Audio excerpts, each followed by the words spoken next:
Hello everyone, তোমরা সবাই কেমন আছো? আশা করি তোমরা খুবই ভালো আছো। তো আমিও খুব ভালো আছি। তো র্যাক্স লাইফস্টাইলে তোমাদের অনেক অনেক স্বাগত। তো চলে এসেছি, আজকে আমি এটা শেয়ার করতে চলেছি লোকনাথ পুজোর ব্লগ। তো আমি প্রথমে আমার ফোনটা খারাপ হয়ে গেছিলো, ওই জন্য একটু লেট হচ্ছে তোমাদের সাথে ভিডিও শেয়ার করতে। প্লিজ তোমরা কিছু মনে করো না। তো দেখো আমি তোমাদের সাথে ভিডিওটা শেয়ার করছি, তো চলো দেখতে থাকো। তো প্রথমে আমি সকাল সকাল স্নান করে নিয়েছি, আজকে শ্যাম্পু করেছি যেহেতু বাড়িতে পুজো, আমাকে সব ভোগের দায়িত্বটা নিতে মানে ঠাকুর ঘরের দায়িত্বটা নিতে হবে। তো চলো আমি স্নান করে নিয়েছি, দিয়ে আমি এবার রেডি হয়ে নিচ্ছি। দেখো আমি একটা মলমল শাড়ি পরে নিয়েছি, যেহেতু আজকে ছিল প্রচণ্ড গরম, সেদিনে কিছু গায়ে রাখা যাচ্ছিল না, এত গরম পড়েছিল। তো দেখো আমি সকালবেলা একটু রেডি হয়ে নিচ্ছি, মানে সামান্য একটু না সাজলে নয়। তো প্রথমে শাঁখা পলাটা চেঞ্জ করে নিলাম, মানে সোনার শাঁখা বাঁধানো, পলা বাঁধানো, নোয়া চুড়ি যা আছে সব পরে নিয়েছি। এগুলো পরে একটু রেডি হয়ে নিয়েছি, যেহেতু বাড়িতে পুজো একটু না সাজলে হয়। তো দেখো আমি সেজে নিয়েছি, দিয়ে একটু হালকা একটু ঠোঁটে লিপস্টিক দিয়ে নিলাম, দিয়ে একটু টিপ সিঁদুর, এই আর কিছু না। তো চলো দেখতে থাকো। তো দেখো আমি রেডি হয়ে নিয়েছি, একদম সিঁদুরও পরে নিয়েছি। এবার যাব ঠাকুর ঘরে। তো ঠাকুর ঘরের সব জিনিসপত্র গোছাতে হবে, ভোগ তৈরি করব, যেহেতু আমরা লোকনাথ পুজোয় আমাদের বাড়িতে ভোগের আয়োজন করে থাকি। তো চলো দেখতে থাকো। দেখো আমি রেডি হয়ে নিয়েছি, চলো দেখতে থাকো। তো দেখো আমি চলে এসেছি ঠাকুর ঘরে। তো এই প্রথমে আমি আগে ভোগেরটা সাজিয়ে নেব, কারণ ভোগেরটা গুছিয়ে না নিলে আমি কোনো দিকে যেতে পারবো না। তো দেখো এদিকে লুচি ভাজা হয়ে গেছে, সব আমাকে একা হাতেই করতে হবে। এই যে আমার ঠাকুর, আমাদের ঠাকুর ঘর, দেখো আমি মালা টালা সব পরিয়ে দিয়েছি, মোটামুটি সাজিয়ে গুছিয়ে নিয়েছি।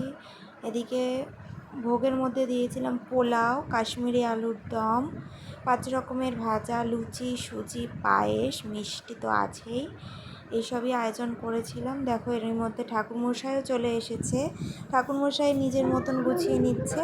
নেওয়ার পরে দুই ভাই ধুতি পরে রেডি হয়ে নিয়ে সংকল্প করতে বসে গেছে, আমার হাজব্যান্ড আর আমার ভাসুর। তো বাঁ দিকেরটা হলো আমার হাজব্যান্ড আর ডান দিকেরটা হলো আমার ভাসুর। তো দুজনে মিলে সংকল্প করতে বসে গেছে।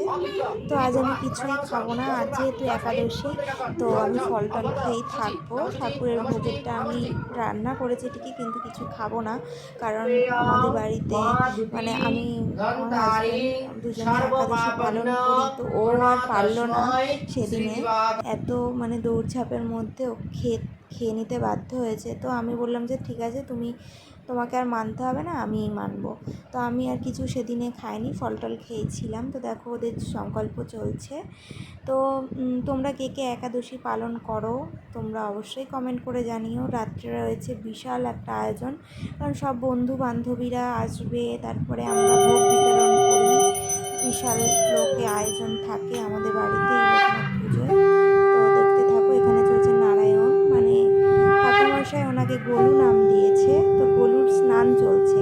তো দেখো নারায়ণকে কি সুন্দর লাগছে, তো গরুর স্নান চলছে এখন। তো ওদের সংকল্প সমাপ্ত হয়ে গেছে, দিয়ে এখানে চলছে নারায়ণ স্নান। বাদবাকি পূজা সামগ্রী যা আছে পূজা উনি কমপ্লিট করছেন ঠাকুরমশাই।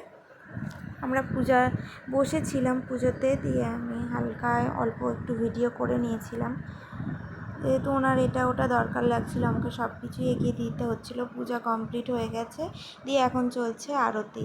তো দেখতেই পাচ্ছ এখানে গোপু রয়েছে, দিয়ে এখানে আরতি চলছে ঠাকুরের। তো আপনারাও আরতিটা দর্শন করুন। দেখুন এখানে ভোগ রয়েছে, কী কী ভোগ দিয়েছেন আপনাদের তো আগেই বলেছি। তো ঠাকুরমশাইয়ের পুজোর কমপ্লিট হয়ে গেছে, তো আমি এখানে ঠাকুরঘরটা একটু ভিডিও করে দেখিয়ে দিচ্ছিলাম। তো আমি আমার রুমে চলে এসেছি, রুমেও একটুখানি ঠাকুর লোকনাথ রয়েছে আমার রুমে, তো তাকে একটু মালা, মিষ্টি, ফল এইসব দিয়ে পুজো দিয়ে দিয়েছিলাম। তো দেখো আমি এইমাত্র শেষ হলো, তো শাড়িটারে চেঞ্জ করে নিয়েছি, ঠাকুরমশাই বাড়িও চলে গেছে। আমি রুমে আসলাম, এসে সেদিন মারাত্মক গরম ছিল, প্রত্যেক বছরই লোকনাথ পুজোয় মারাত্মক পরিমাণে গরম থাকে, মানে কিছুতেই মানে কাবু মানে হয় না, কি এত অস্বস্তি লাগছিল সেদিন।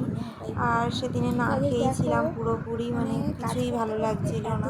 টাইম মানে চলে গেছে, আর খেয়ালও নেই, মনেও নেই, কানেরই তো একটু ভিডিও দিতে তোমাদের সাথে শেয়ার করতে একটু দেরি হচ্ছে, কারণ আমার ফোনটা হঠাৎ করেই সোমবার দিনে লোকনাথ পুজো রবিবার ছিল, আর সোমবার দিনে হঠাৎ করেই সকালবেলা ফোনটা আমার খারাপ হয়েছে। তো প্লিজ তোমরা কিছু মনে করো না, আমার ভিডিও দিতে দেরি হচ্ছে বলে। দেওয়া হবে, তো লোকজন আসবে, বাবার বন্ধু। তো আমার ভিডিওটা যদি তোমাদের ভালো লাগে তাহলে প্লিজ প্লিজ প্লিজ আমার চ্যানেলটাকে সাবস্ক্রাইব করে দাও, আর পাশে থাকা বেল আইকনটাকে ক্লিক করে আমার চ্যানেলটাকে সাবস্ক্রাইব করে দাও। Thank you.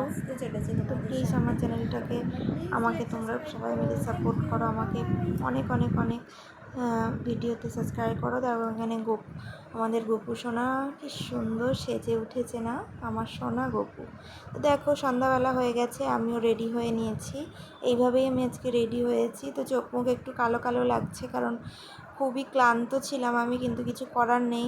বাবার বন্ধু টন্ধু সবাই আসবে, তো তাদেরকে আপ্যায়ন করা তো আমার কর্তব্যের মধ্যে পড়ে। আমার বন্ধুরা আসবে, আমার মেয়ের বান্ধবীরা আসবে, সবাই আসবে। দেখো ওরা এরই মধ্যে চলেও এসছে, আমার বান্ধবী, তারপর আমার মেয়ের বান্ধবী, মানে আমার বান্ধবী বাচ্চাগুলো সবাই, সেগুলো আমার মেয়ের বান্ধবী বন্ধু, তারা সবাই চলে এসছে। ও এখানে বসে রয়েছে রুমে, ও বলছে আমার ভিডিও নিস না, আমার ভিডিও নিস না, দিয়ে হেসে ফেলেছে।